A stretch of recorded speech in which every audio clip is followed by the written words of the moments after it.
بسم اللہ الرحمن الرحیم ایاک نعبد و ایاک نستعین۔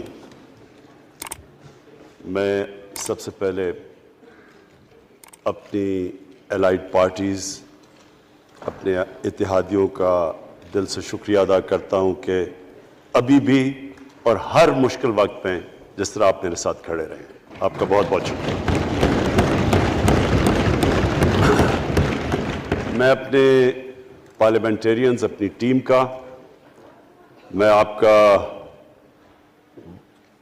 شکریہ ادا اس طرح کرتا ہوں کہ میں نے جو آپ کی کل شام کو جو آپ کے حالات دیکھے تو مجھے یہ احساس ہوا کہ آپ سب کو بڑے دل سے تکلیف تھی کہ جو ہمارا وہ سینٹ کا یہ ادھر حفیظ شیخ کے الیکشن میں جب ہارے ہیں، تو میں جو آپ سب کو دیکھا تو مجھے بڑا اچھا لگا۔ مجھے ایک ٹیم آپ میں نظر آئی، اور انشاءاللہ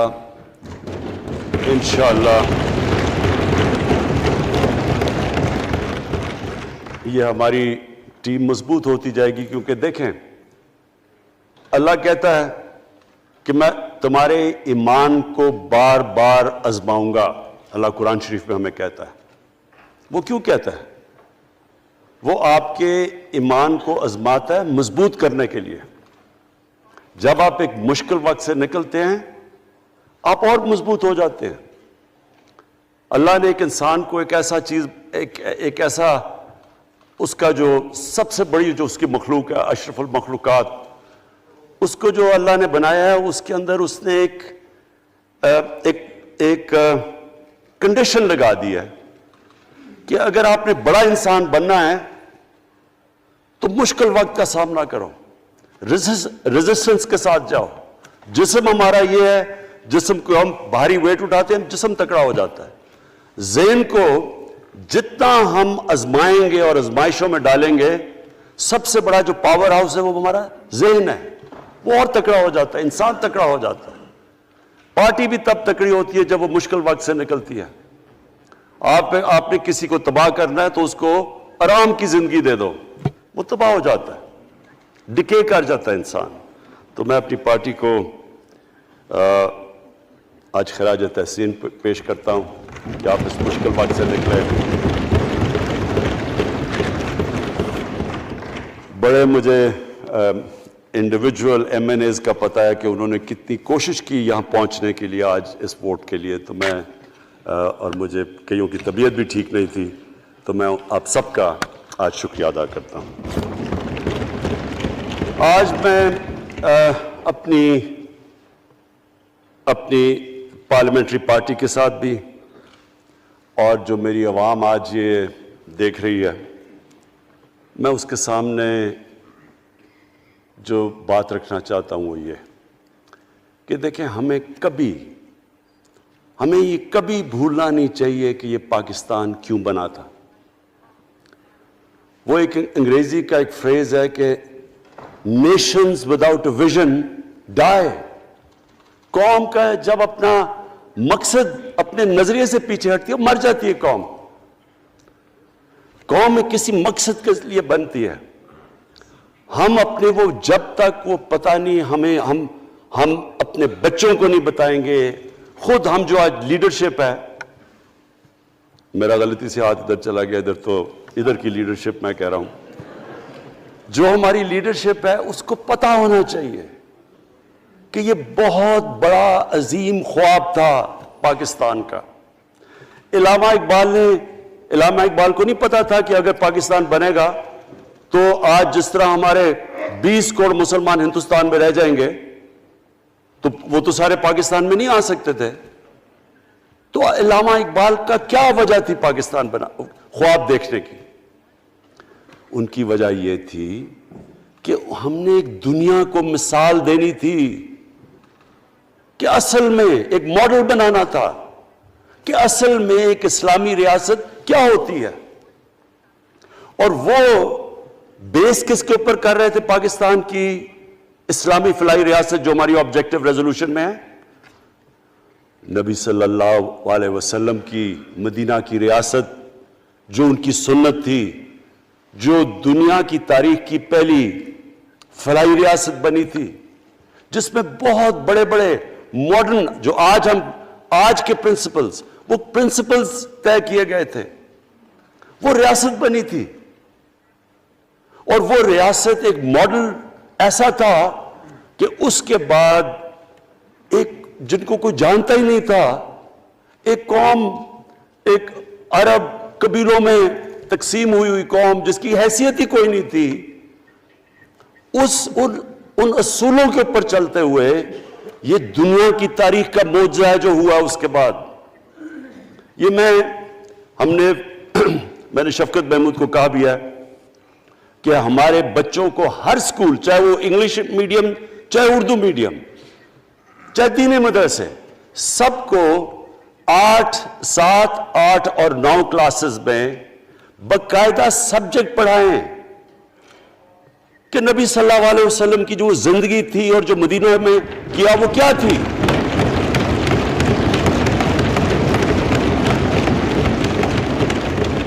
تاکہ ان کو پتہ چلے کہ اس ملک کا مقصد کیا تھا. بڑے لوگ جو پاکستان نہیں چاہتے تھے وہ کیا کہتے تھے؟ وہ کہتے تھے کہ پاکستان تو بن گیا تو آپ نے جو مسلمان ہندوستان میں رہ گئے ان کو آپ نے سیکنڈ کلاس سٹیزن بنا کے چھوڑ دیا. آج بیچارے مسلمانوں سے کیا ہو رہا ہے وہاں؟ تو وہ لوگ کہتے ہیں کہ اگر پاکستان نہ بنتا تو مسلمانوں کی زیادہ طاقت ہونی تھی. ایک ہندوستان میں اس طرح مسلمانوں کا برا حال نہیں ہونا تھا جو آج ہے. یہ ایک آرگیومنٹ دی جاتی ہے. اور اگر ہم پاکستان کو جس مقصد کے لیے بنا تھا اگر ہم ادھر نہیں لے کے جائیں گے تو وہ ٹھیک کہہ رہے ہیں. یہ تو نہیں تھا کہ وہاں ٹاٹا برلا تھے جو اربوں پتی اور یہاں یہ شریف اور زرداری اربوں پتی بن جائیں. اس لیے تو نہیں پاکستان بنا تھا. یہ بڑی ہمیں ری الائن کرنا چاہیے اپنے نظریے کی طرف. ہمیں اپنا رخ چینج کرنا چاہیے واپس کہ یہ بڑا عظیم خواب تھا پاکستان کا. اور وہ جو تاریخ تھی، وہ جو اصول انہوں نے سیٹ اپ کیے، جن لوگوں کی حیثیت ہی نہیں تھی، یہ تاریخ کا حصہ ہے کہ اس کے بعد انہوں نے دیکھتے دیکھتے 15، 20، 30 سالوں کے اندر دنیا کی امامت کی. صرف امامت ہی نہیں کہ وہ تو منگولیوں نے بھی دنیا بڑی جلدی سے فتح کر لی تھی. چنگیز خان نے بھی بڑی جلدی اس کی فوجوں نے فتح کر لی تھی. 100 سال کے بعد وہ ختم ہو گئے تھے.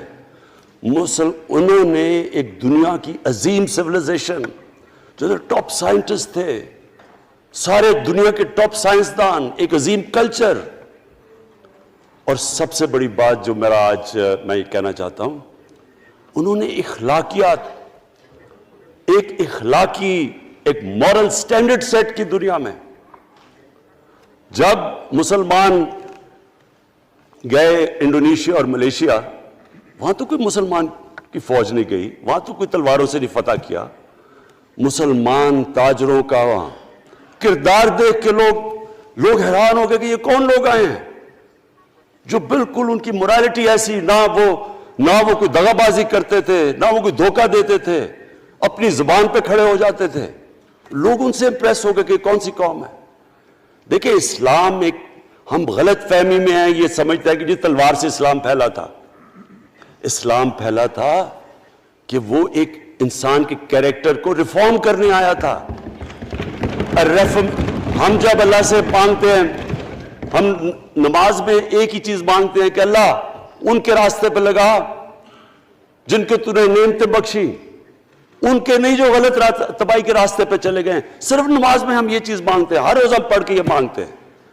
یہ 2 راستے ہیں، ایک ہے تباہی کا راستہ، ایک ہے عظمت کا راستہ. نعمتیں کس کو بخشی؟ اللہ کے پیغمبروں کو. اور جو دنیا کا سب سے عظیم انسان، جو دنیا کا سب سے عظیم لیڈر، جس کو اللہ نے سب سے زیادہ نعمتیں بخشی، ہمارے نبی صلی اللہ علیہ وسلم. نہ کبھی اس طرح کا انسان آیا، نہ کبھی آ سکتا ہے. تو ہمیں راستہ بتایا کہ ایک ان کا راستہ ہے اور ایک دوسرا راستہ ہے، تباہی کا راستہ ہے.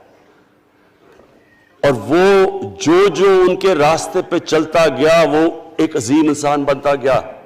ایک کتاب ہے، میں اپنے لوگوں کو ریکمینڈ بھی کرتا ہوں، کہ دی عرب کانکویسٹ، وہ پڑھنے والی کتاب ہے.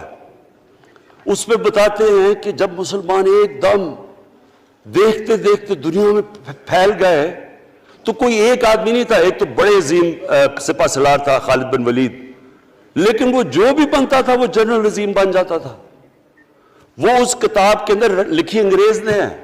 وہ کہتا ہے اس کی کوئی ایکسپلینیشن نہیں ہے کہ یہ کیسے ساری دنیا پہ چھا گئے. نہ ان کے پاس کوئی لیٹسٹ ویپنز تھے، ایک طرف رومنز تھے، دوسری طرف پرشینز تھے، وہ تو سپر پاورز تھے، ہتھیار تو ان کے پاس تھے.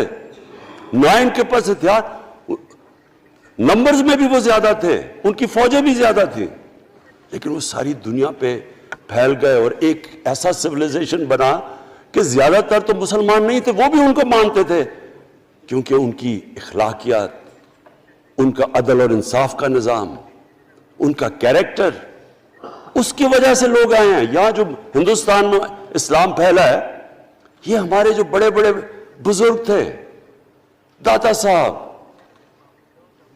بلے شاہ، نظام الدین اولیاء اور بابا فرید، یہ لوگ تھے. ان کو لوگ دیکھ کے، ان کے کردار سے، ان کے انٹلیکٹ، انسانیت سے لوگ مسلمان ہوئے. تو ہم آج، میں جو یہ سینٹ الیکشن ہوا ہے، میں اپنی قوم کو یہاں، یعنی مجھے شرمندگی ہوتی ہے اسپیکر صاحب کہ ہم وہ خواب اور کدھر بکرا منڈی بنی ہوئی ہے ایک لوگوں کو خریدنے کے لیے سب کے سامنے. یعنی ہمیں ایک مہینے سے پتا تھا کہ پیسہ جمع کیا جا رہا ہے اس سینٹ الیکشن میں، اور مجھے حیرت ہوئی کہ الیکشن کمیشن کہتا ہے کہ جی یہ تو پتہ نہیں کوئی ہم آزاد انسٹیٹیوشن ہے یا میں ان کی کوئی آزادی کے اوپر لے رہا تھا، یا جی بڑا زبردست الیکشن. اچھا کہتے جی بڑا اچھا الیکشن کروایا. یہ مجھے اور اس سے تو مجھے اور صدمہ ہوا ہے کہ اگر یہ الیکشن اچھا آپ نے کروایا ہے تو پتہ نہیں برا الیکشن کیا ہوتا ہے.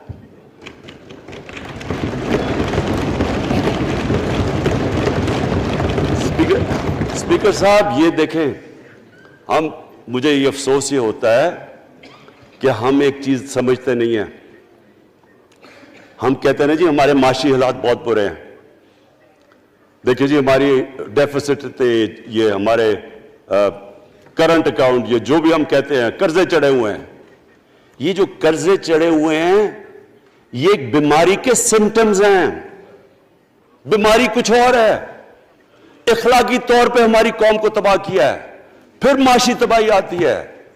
آج مجھے ایک ملک کا بتا دیں جس کی اخلاقیات اوپر ہو، جن کے مورل سٹینڈرڈز اوپر ہوں اور وہ غریب ہو. ایک ملک مجھے بتا دیں، اور کوئی ملک مجھے بتا دیں جتنا مرضی پیسہ ہو، وسائل ہو، سب کچھ ہو، لیکن وہاں کی بھی جو لیڈرشپ کرپٹ ہو، وہ مجھے بتا دیں کہ اس میں خوشحالی ہو. دیکھیں یہ ساتھ ساتھ جاتا ہے. اس وقت کیا ہوا تھا مدینہ کی ریاست میں؟ کیا انہیں کوئی سونا تیل مل گیا تھا؟ کیا ہوا تھا؟ کوئی ان کے پاس کوئی پیسے آ گئے تھے؟ کیسے وہ اوپر اٹھ گئے تھے؟ کوئی انہوں نے قرضے لیے تھے؟ کس طرح اٹھے تھے اوپر؟ دنیا کے عظیم لیڈر نے ان کی اخلاقیات اٹھا دی تھی. صادق اور امین،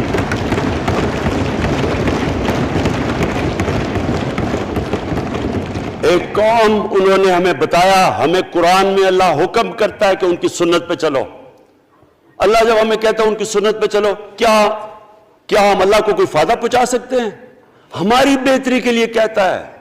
قرآن شریف میں سب کچھ ہماری بہتری کے لیے اللہ نے، یہ تمہارے لیے بک آف گائیڈنس ہے ہمیشہ کے لیے، اور یہ ہماری بہتری کے لیے ہے. تو وہ جب ہمیں کہتا ہے کہ نبی صلی اللہ علیہ وسلم کے راستے پہ چلو، وہ ہماری بہتری کے لیے کہتا ہے. اور میں جس نے اس عمر میں ساری دنیا دیکھ لیا ہے، اسپیکر صاحب میں آپ کو بتاؤں، مجھے تکلیف ہوتی ہے دیکھ کے.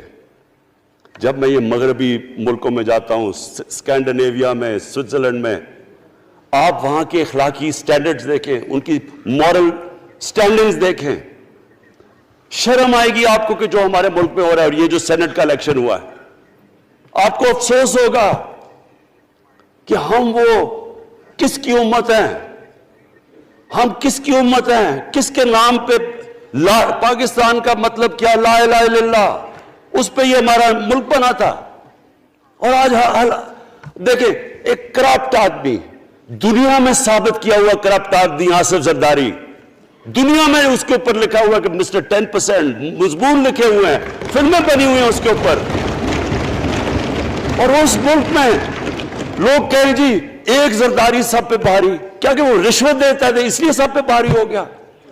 کیا یہ ہمارا ملک؟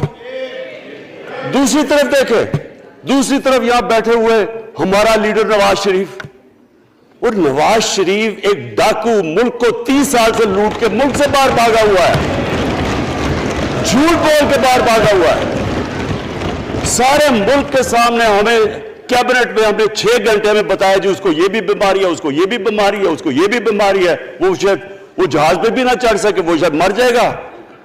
شیرین کے آنسو آ گئے کیبنٹ میں، اور شیرین کے آنسو آنے آسان کام نہیں ہے اسپیکر صاحب۔ تو ہم نے اس کو وہاں جیسے وہ جہاز پہ چڑھا، جیسے وہاں گیا، وہ ایک دم ہی تبدیل، اور آج وہاں جا کے تقریریں کر رہا ہے، وہاں بیٹھ کے سکیمیں کر رہا ہے، وہاں بیٹھ کے پلاننگ کر کے جی اسے اتنا پیسہ دو، ادھر ادھر پیسہ کھلاؤ۔ ساری ان کی ایک کوشش ہے، جب سے ہم 2.5 سال سے حکومت آئی ہے، یہ سارے بڑے بڑے ڈاکو اکٹھے ہو کے یہ سمجھ رہے ہیں کہ عمران خان کو کرسی کا اتنا شوق ہے کہ اس کے اوپر اتنا پریشر ڈالو کہ یہ جی ہمیں جس طرح جنرل مشرف نے NRO دیا تھا یہ بھی دے دے گا۔ جنرل مشرف، فوج اس کے نیچے، عدلیہ اس کے کنٹرول میں، ساری کیونکہ میں ادھر ممبر پارلیمنٹ تھا تب، اپوزیشن نہ ہونے کے برابر، جو اپوزیشن کے اندر جو مین آدمی تھا فضل الرحمان، وہ اس کے ساتھ ملا ہوا تھا، وہ 2 نمبر ہمیشہ سے تھا، رائٹ۔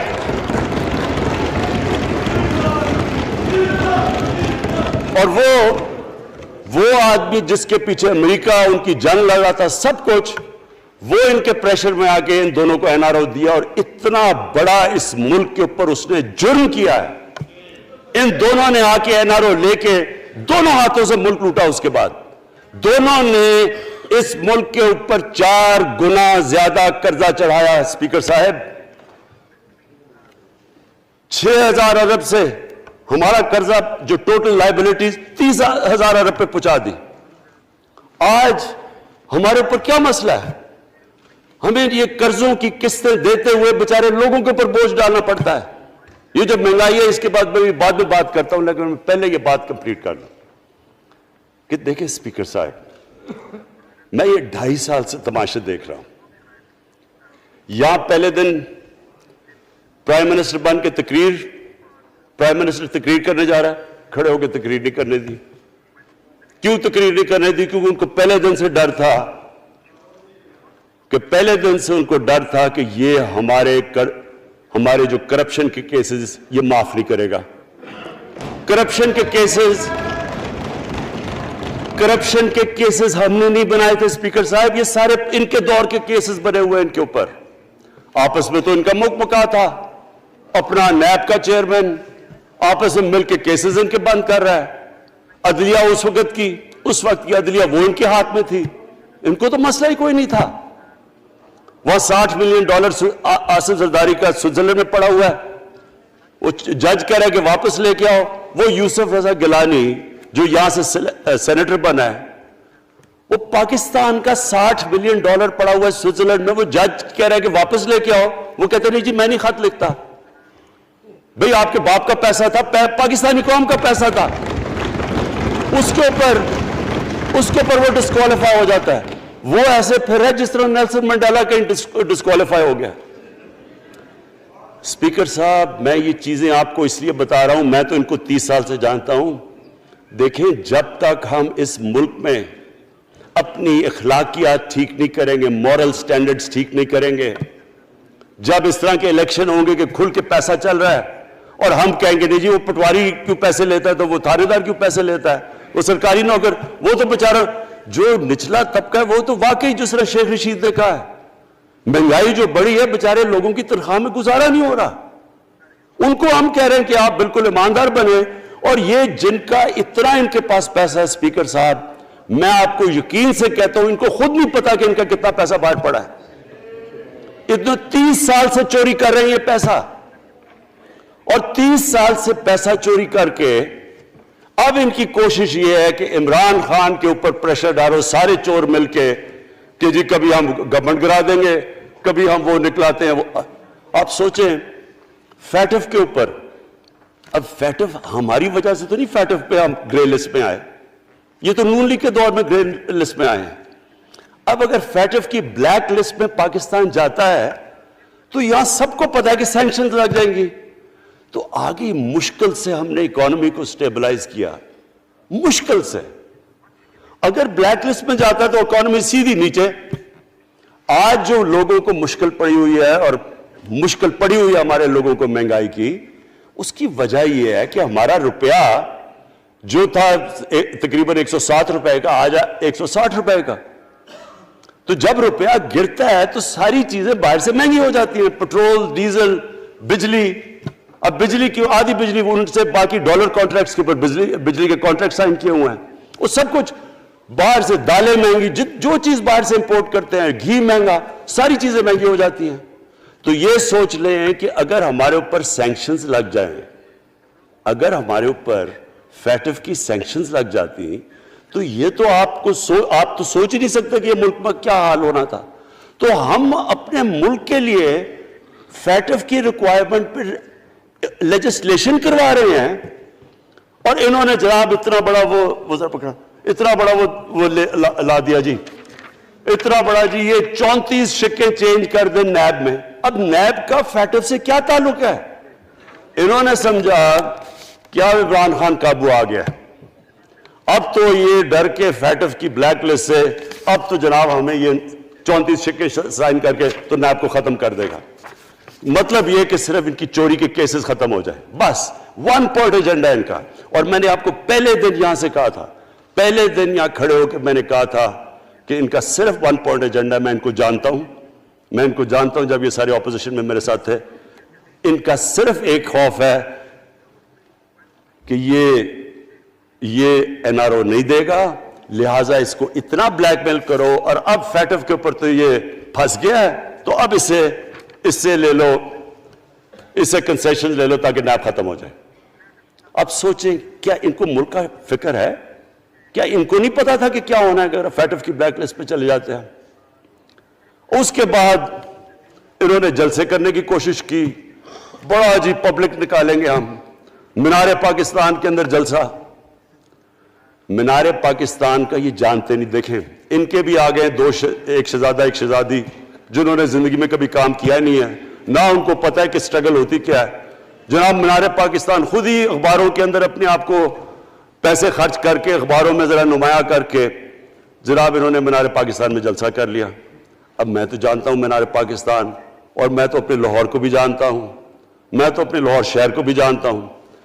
وہ لاہور شہر ملک کا کوئی پیسہ چوری کیا ہو اس کے خلاف تو نکلائے گا، لیکن بڑے بڑے ڈاکو اگر وہ سمجھ رہے ہیں کہ اپنی چوری بچانے کے لیے لاہور شہر کو نکالیں گے تو وہی ہوا جو ان کے ساتھ مینار پاکستان میں ہوا۔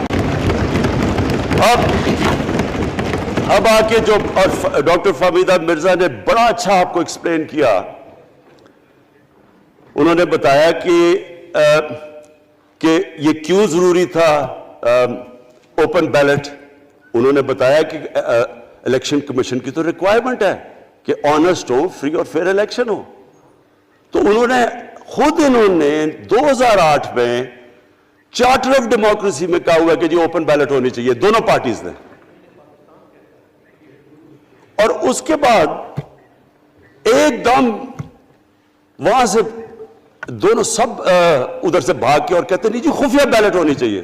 میں نے تب کہہ دیا کہ خفیہ بیلٹ کا ایک مقصد تھا، سارے مل کے کوشش کریں گے کہ حفیظ شیخ کو ہرائیں، اور وہ جو آدمی جیتا ہے پاکستان کا کرپٹ ترین آدمی۔ میں ایک چیز آپ کو آج کہتا ہوں، یوسف رضا کے آپ صرف ایسٹس دیکھ لیں، پرائم منسٹر بننے سے پہلے تھے اور اس کے بعد کیا ایسٹس ہیں، بس ایک چیز دیکھ لیں، کوئی آپ کو کچھ کرنے کی ضرورت نہیں ہے، آپ کو پتا چلے گا انہوں نے اس نے کیا کیا اپنے زمانے میں۔ تو اس کو لا کے یہاں بٹھا کے تو جناب انہوں نے سارا پیسہ لگا کے, اور ہمیں سب پتا تھا کیا ہو رہا ہے, اور اس کو جا کے جناب انہوں نے ہروا دیا حفیظ شیخ کو. اب کیا پیغام گیا سارے ملک میں اس کا؟ میں نے کیوں یہ آج ووٹ آف کانفیڈنس لی ہے, اس کا کیا پیغام گیا دنیا میں؟ سارے لوگوں کے سامنے اوپن ہارس ٹریڈنگ, لوگوں کو راتوں کو کال کر رہے ہیں, یا میں تو خاص داد دینا چاہتا ہوں, میرے ممبرز بیٹھے ہیں, خواتین بیٹھی ہیں جن کو کالیں گئی ہیں رات کہ جی 2 کروڑ سے ریٹ شروع ہوگا, ہم آپ کو آگے پیسے دیں گے. ان کو ساروں کو پیسے آفر کر رہے ہیں. اور پھر اگر میں صرف الیکشن کمیشن کو ایک چیز کہنا چاہتا ہوں, آپ مہربانی کریں پاکستان کی ایجنسیز سے صرف ایک سیکرٹ بریفنگ لیں, آپ ان کو اندازہ ہوگا کتنا پیسہ چلا اس الیکشن کے اندر, پتہ چلوائیں کیا ہوا اس الیکشن میں, تاکہ آپ اس طرح کی سٹیٹمنٹ نہ دیں کہ جی ہماری کوئی آزادی ختم کر رہی ہے. میں آپ کی آزادی ختم کر رہا ہوں یہ کہہ کے آپ کہ یہ جو الیکشن میں ہوا ہے.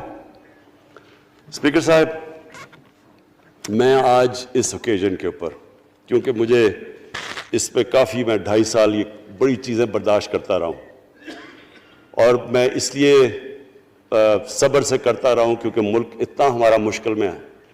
جو ہمیں ٹائم ملا جب میری گورنمنٹ آئی, میں آپ کو یقین سے کہتا ہوں کہ ساری زندگی میری تو سٹرگل میں گزری. جو بھی آپ انسان کسی چیز میں کمپیٹ کرتا ہے, اگر آپ نے ملک میں اپنے سب سے ٹاپ 11 کھلاڑیوں میں پہنچنا ہے تو ایک بہت سارے ملک میں مقابلہ کر کے آپ وہاں پہنچے, اس میں ایک بڑی سٹرگل ہوتی ہے, اونچ نیچ ہوتی ہے بڑی. اور پھر اگر آپ کو دنیا کے لیول پہ آپ کو اپنا, اگر آپ کو منوانا ہے, اس کی اور ایک سٹرگل ہوتی ہے. اور میری اس سے زیادہ بڑی سٹرگل تھی کہ ایک آدمی جا کے ہاسپٹل بنانے کی کوشش کرے, اور وہ بھی کینسر ہاسپٹل, تو ایک وہ بہت بڑی سٹرگل تھی. پھر پالیٹکس میں لمبی سٹرگل رہی ہے, اکیلا تھوڑا سے لوگوں کے ساتھ شروع ہوا تھا, اور سٹرگل کر کے 14-15 سال تو مذاق اڑتا تھا میرا, سارے ہنستے تھے جب نام سنتے تھے میرا. تو ایک سٹرگل کر کے یہاں پہنچا ہوں. جو یہ 2.5 سال میں اسپیکر صاحب میں نے سٹرگل کی ہے, یہ میری زندگی کی سب سے مشکل سٹرگل تھی. اور کیوں مشکل تھی؟ کیونکہ جو یہ 10 سال میں اس کو ڈیکیڈ آف ڈارکنس کہتا ہوں, ایک ایک انہوں نے ادارہ تباہ کیا. صرف 10 سال پہلے اداروں کے حال دیکھ لیں, کوئی ادارہ اٹھا لیں, پی آئی لے لیں, ریلوے لیں, سٹیل مل 8 ارب روپے کا پروفٹ لے کے بیٹھی ہوئی تھی.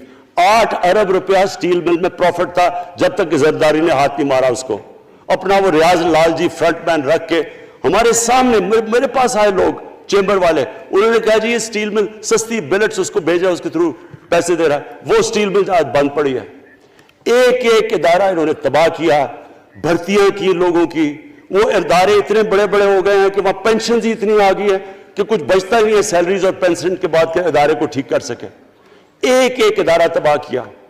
ملک کا سب سے بڑا جو کرنٹ اکاؤنٹ ڈیفیسٹ, جس کے اوپر سارا پریشر پڑتا ہے, اگر آپ کا کرنٹ اکاؤنٹ یعنی کہ ڈالر زیادہ ملک سے باہر جا رہے ہیں اور کم اندر آ رہے ہیں تو پریشر روپے پہ پڑتا ہے, وہ گر جاتا ہے. تو وہ میں آپ کو بتا, جب روپیہ گرتا ہے تو غربت پھیل جاتی ہے ملک میں. تو سب سے بڑا current account deficit, fiscal deficits جو کہ آپ کی آمدنی اور خرچے, وہ بڑا ڈیفیسٹ. سارے ادارے خسارے میں. پاور کانٹریکٹس جو انہوں نے سائن کیے اسپیکر صاحب, یہ عمر ایوب آپ کو بتائے گا, وہ یعنی ایسے لگ رہا تھا کہ کسی دشمن نے آ کے ایک ملک کو نقصان پہنچانے کے لیے پاور کانٹریکٹ سائن کیے. ان کے اندر وہی پاور پروجیکٹس آپ کہیں اور دیکھ لیں, کسی اور ملک میں, بلکہ اپنے ملک میں دیکھ لیں, اور وہ دیکھیں کہ انہوں نے کس پیسے بنائے, وہ کس پیسے پہ.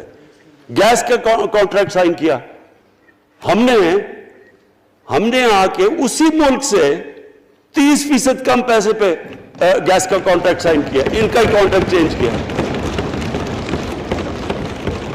ساری گورنمنٹ جب اوپر سے پرائم منسٹر لگا ہوا پیسے بنانے. پرائم منسٹر ایک نوکری کر رہا ہے کس کے لیے؟ ایک دبئی کی کمپنی کے لیے. کبھی دنیا میں سنا ہے اس طرح؟ کبھی یہ مذاق سنا ہے جی کہ ملک کا پرائم منسٹر کسی دنیا کو دبئی کی کمپنی کے اندر نوکری کر رہا ہے؟ ادھر سے یہاں ڈیفنس منسٹر, ان کا فورن منسٹر, وہ دبئی کی کمپنی سے نوکری کر رہا ہے. اور وہ ایک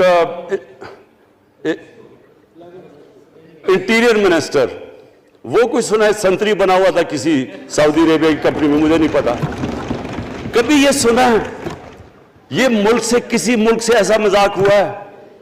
یہ سارے طریقے تھے اس ملک سے پیسہ منی لانڈر کر کے باہر لے جانا۔ آج مجھے یہ بتائیں، میں یہ جو سارے ہماری اپوزیشن ہے، میں ان سے سوچتا ہوں، میں کئی دفعہ ان کی شکلیں دیکھ کے پوچھتا ہوں ان سے کہ کیا آپ واقعی سمجھتے ہیں کہ آپ دونوں کے لیڈر ایماندار ہیں؟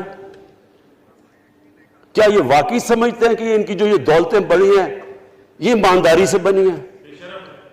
یعنی کیا ان کو کوئی ملک کی فکر نہیں ہے کہ یہاں کا پیسہ، کیا ان کے بیٹے ہیں، میں ذرا یہ بتائیں، 3 دفعہ ملک کا پرائم منسٹر، اس کے دونوں بیٹے باہر بیٹھے ہوئے ہیں، میں لندن کو جانتا ہوں اسپیکر صاحب، وہ اربوں اربوں روپے کی پراپرٹی ہے، وہاں کے بڑے بڑے رئیس ان ایریاز میں نہیں رہ سکتے جدھر ان کے 2 بیٹے رہ رہے ہیں۔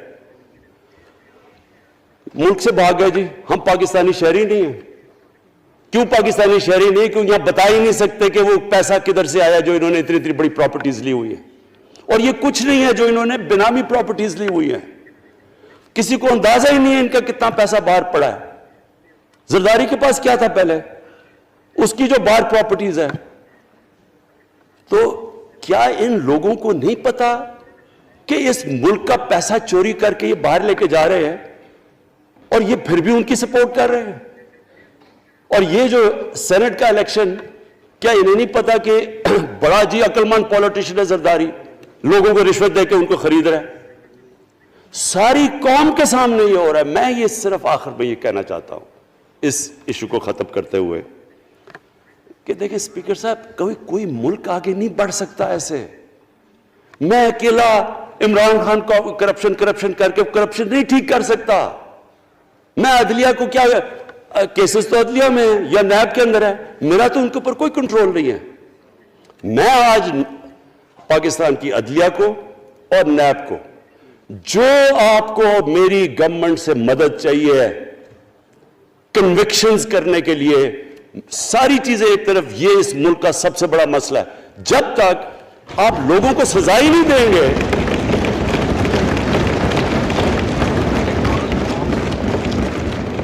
جب تک لوگوں کو سزا ہی نہیں ملیں گی، دیکھیں جی کسی معاشرے میں جب سزا اور جزا ہی نہیں ہے، صرف غریب آدمی جیل میں جائے، طاقتور جلسے کرنے شروع ہو جائے کہ جی مجھے این آر او دو، وہ نیب کے عدالت سے نکلتے ہیں، پھول پھینک رہے ہیں ان کے اوپر، اربوں روپے کی چوری کی ہوئی ہے انہوں نے۔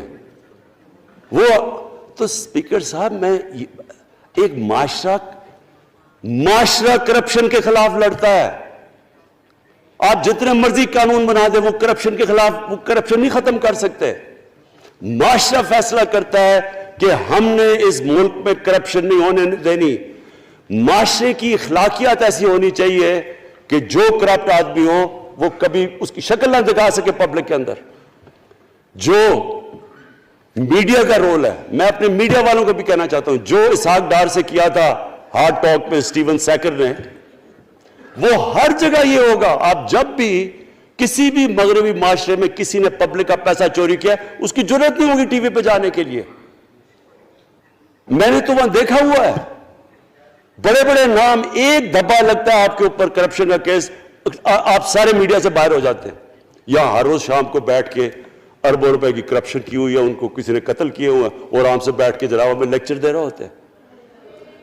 اسپیکر صاحب، معاشرہ لڑتا ہے، اس کے اندر ہمیں سب کو مل کے اپنے ملک کو اگر بچانا ہے، معاشی طور پہ بھی بچانا ہے، پہلے ہمیں اپنے اخلاقی سٹینڈرڈز ٹھیک کرنے پڑیں گے، سارے ملک کو مل کے لڑنا پڑے گا۔ اگر ہم نے اپنے بچوں کے مستقبل کو بچانا ہے، اپنی آنے والی جنریشنز کو بچانا ہے، اس ملک کو ایک عظیم ملک بنانا ہے، تو وہ شروع ہوگا جب ہم مدینہ کے ریاست کے سب سے بڑے اصول عدل اور انصاف، کیونکہ انصاف اور عدل جب ایک معاشرے میں آ جاتا ہے، جب ایک معاشرہ کھڑا ہو جاتا ہے میریٹوکریسی کے اوپر، جب ایک معاشرے میں صرف ایک جو کرپٹ جتنا مرضی طاقتور ہو وہ جیل میں جاتا ہے اور عام آدمی اوپر آ سکتے ہیں، وہ معاشرہ تب آگے بڑھتا ہے۔ تو میں میں صرف اس کے اوپر یہ کہنا چاہتا ہوں کہ مجھے ساری قوم کی اس میں مدد کی ضرورت ہے. میں اپنی ساری زندگی کوشش کر چکا ہوں اور کرتا رہوں گا. میں تو اپنی پارٹی کو یہ بھی کہا تھا کہ اگر میری پارٹی ساری بھی چھوڑ دے میں اکیلا بھی ان کے خلاف لڑتا رہوں گا. میں تو کبھی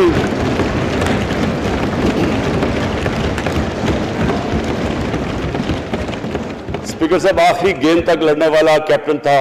آخری گیند تک لڑوں گا, وہ تو کبھی میں ہار مانوں گا نہیں. لیکن یہ وقت آ گیا ہے کہ ملک کو اپنے آپ کو بچانا ہے. آنے والی جنریشنز کو ہم نے بچانا ہے. ہم تب تک نہیں کر سکتے انفارچونیٹلی جب تک ہم سب مل کے فیصلہ کریں کہ یہ جو اوپر بیٹھے ہوئے ہیں جنہوں نے 30 سال سے ملک کو چوری کر رہے ہیں, ان کو ہم بجائے وہ صحافی جا کے کہہ رہے ہیں جی ہائی کورٹ کے اندر کی جی اس کو تقریر کرنی دینی ہے. وہ نیلسن منڈیلا جو باہر بیٹھا وہ تقریر کرنا چاہیے جی. پتہ نہیں عوام کو سننا چاہیے کہ وہ یہاں سے بھاگا کیسے, اس کے پیسے کیسے. یعنی کہ میں حیران ہو گیا تب.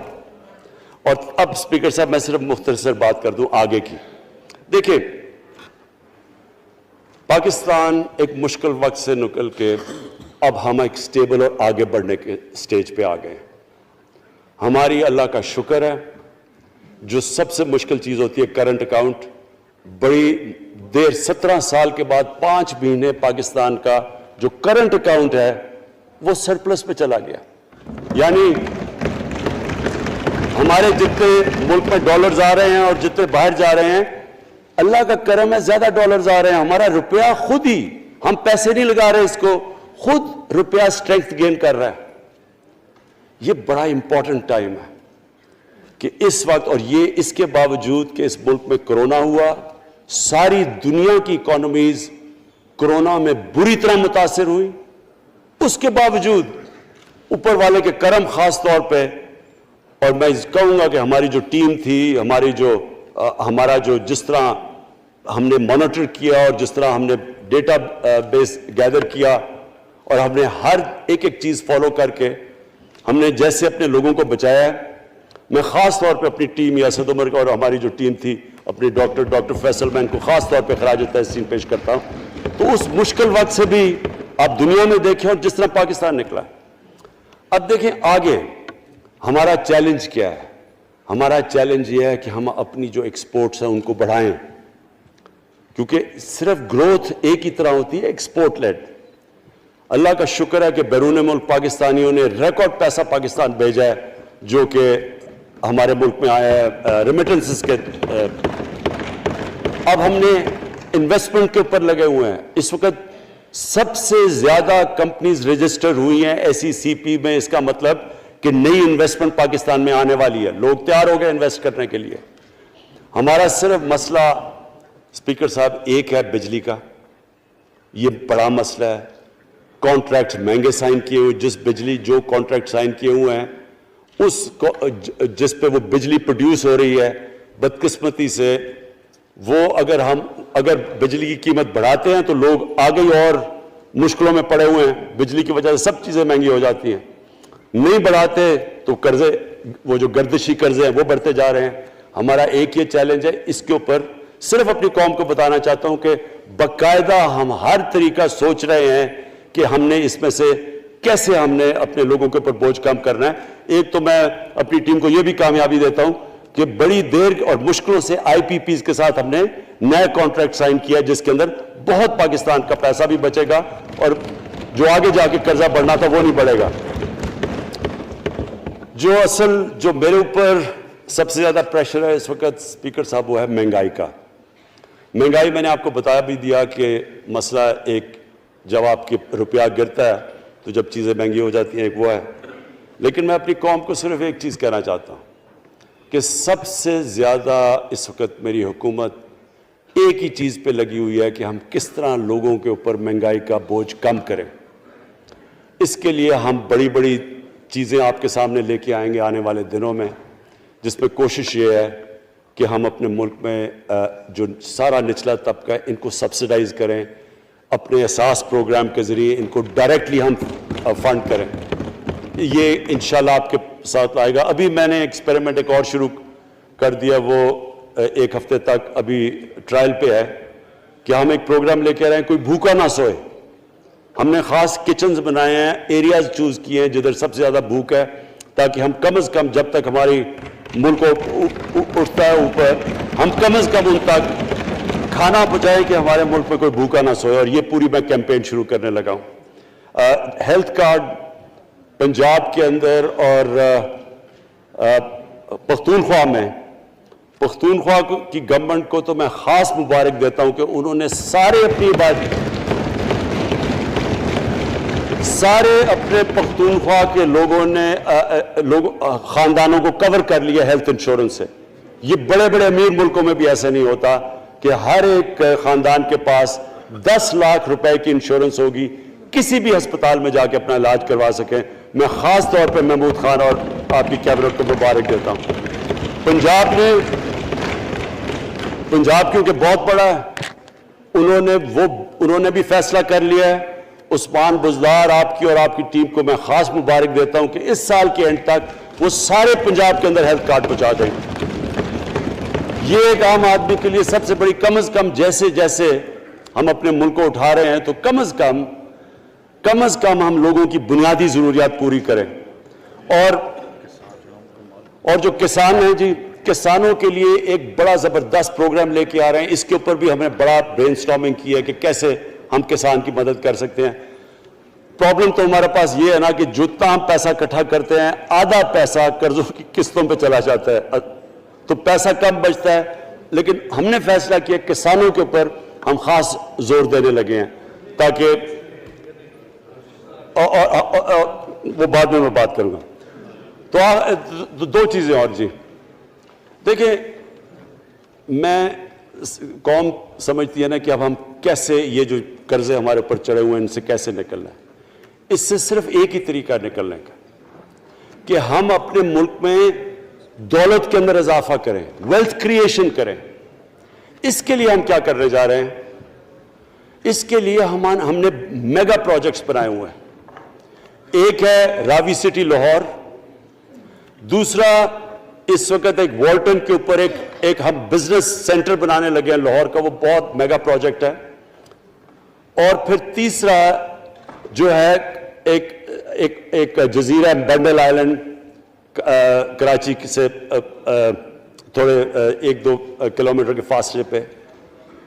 ان سے یہ کیوں کرنے جا رہے ہیں, میں صرف لوگ سمجھیں کہ کیوں. ایک تو یہ ہمارے شہر پھیلتے جا رہے ہیں, جتنا شہر پھیلتا جائے گا نہ آپ ان کو سیوریج دے سکتے ہیں, نہ پانی دے سکتے ہیں, نہ صفائی کر سکتے ہیں. تو جو دنیا کے ماڈرن سٹیز ہیں وہ اوپر جاتے ہیں, یعنی وہ بلڈنگ اوپر جاتی ہے, بجائے اگر آپ پھیلتے جائیں تو مشکل ہو جاتا ہے سرو کرنا. تو ایک تو ماڈرن سٹیز پہلی دفعہ بنا رہے ہیں پاکستان میں اسلام آباد کے بعد. ایک وہ راوی سٹی, وہ بہت ضروری ہے. اس سے لاہور کا جو پانی نیچے جاتا جا رہا ہے وہ ہم وہاں بیراج بنا کے پانی اس کا بچانے لگے ہیں. اور دوسرا ماحولیات کے لیے وہاں ہم بہت بڑے پیمانے پہ اربن فارسٹ اور درخت اگانے لگے ہیں, کیونکہ وہاں لاہور میں بہت بڑا پرابلم ہے اس کا. وہی بنڈل آئلینڈ کا بھی مقصد یہ ہے کہ وہاں سارا سیوریج جا رہا ہے کراچی کا, اس کی سیوریج کو ٹریٹ کریں اور ایک ماڈرن سٹی بنائیں, بجائے کراچی پھیلتے پھیلتے حیدرآباد پہنچ جائے. ایک پوری اوپر سٹی بنائیں جو ایک ماڈرن سٹی ہو. تو لیکن اس کا اصل مقصد یہ ہے کہ اس سے پیسہ جنریٹ ہوگا, اربوں کھربوں روپیہ ہم جنریٹ کریں گے, اور اس پیسے سے ہم پھر یہ قرضے واپس کریں گے. اور دوسری چیز, باہر سے انویسٹمنٹ آئے گی. بیرون ملک پاکستانی جو سب سے بڑا ملک کا احساس ہے وہ باہر آ کے وہ ان کے اندر انویسٹ کرنے کے لیے تیار ہے, ان بڑے بڑے پروجیکٹس کے اندر. اور جیسے فورن ایکسچینج آئے گا ہمارے ریزروز بڑے ہوں گے, ہمارا روپیہ سٹیبل ہوگا, اور اس سے جو ویلتھ کریشن ہوگی اس سے ہم پھر اپنے قرضے واپس کریں گے. اس کے علاوہ 50 سال کے بعد 2 بڑی ڈیمز بن رہی ہیں. پاکستان کی تاریخ میں صرف 2 بڑی ڈیمز تھیں, اب یہ 2 اور بادشاہ ڈیم اور مومن ڈیم بنا رہے ہیں. لیکن مجھے جو آخر میں بات کہنی ہے اسپیکر صاحب وہ یہ کہ پاکستان کو آگے بڑھنے سے کوئی نہیں روک سکتا انشاءاللہ.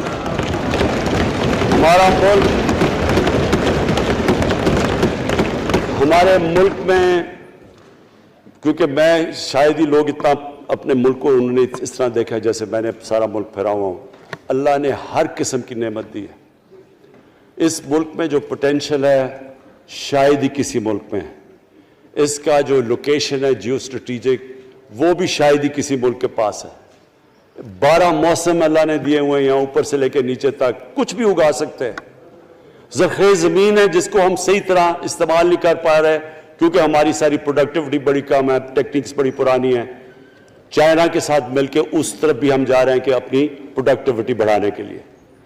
اس ملک کے اندر سب سے بڑی چیز ایک نوجوان آبادی ہے, اور آگے جو ایک جو جسے کہتے ہیں کہ اگلی جو ریولوشن, 4th انڈسٹریل ریولوشن کے بعد یہ جو ٹیکنالوجی کی ریولوشن آ رہی ہے, اس میں ہمارے پاس ایک ینگ آبادی ہے اور اس کے اوپر اب ہم پورا زور لگائیں گے. اور انشاءاللہ یہ جو ہماری آبادی ہے یہی ایک ینگ آبادی پاکستان کو اٹھا دے گی اگر ہم ان کو صحیح معنی میں ٹیکنیکل ایجوکیشن دے دیں. جو میں الیکشن کمیشن کیونکہ بڑے ناراض ہو گئے تھے کہ میں نے کہا وہ الیکشن کے اوپر میرے کامنٹس تھے, میں ان کو یہ کہہ دوں کہ ہم نے یہ فیصلہ کیا ہے الیکٹرل ریفارمز کا. ہم اب ٹیکنالوجی کے اوپر وہ جو EVM مشینز ہیں, الیکٹرانک مشینز لے کے آئیں گے.